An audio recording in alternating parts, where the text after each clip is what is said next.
Представям ви демонстрация на управление на електрическа брава тип насрещник, монтирана в касата на вратата. За да отворим вратата, поднасяме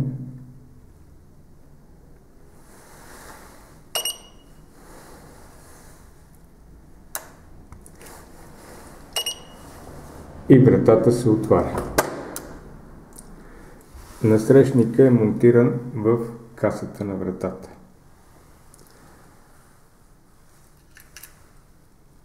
Поднасяме картата тип ключодържател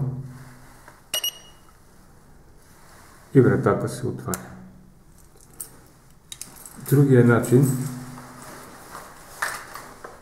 който ще ви демонстрирам, е отваряне на вратата с поднасяне на стикер, който е залепен на гърба на GSM апарата. Ето го GSM апарата. На гърба е закрепен стикера. При поднасяне на GSM апарата към устройството, вратата се отваря. Отваряне на вратата чрез стикер залепен на гърба на GSM апарата.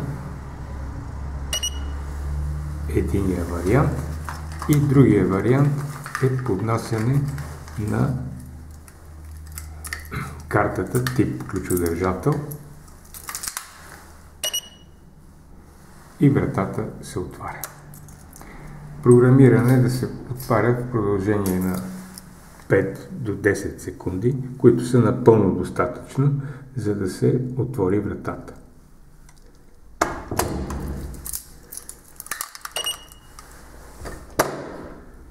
И с поднасяне вратата се отваря. Другия начин може да се отвори вратата чрез код, който може да си го сменяте какъвто пожелаете. 6-цифрен код. Това са 3 варианта за отваряне на вратата. Третия вариант е чрез код. В случая е 6 осмици. Натискаме просто 6 пъти 8. След това Enter и вратата се отваря.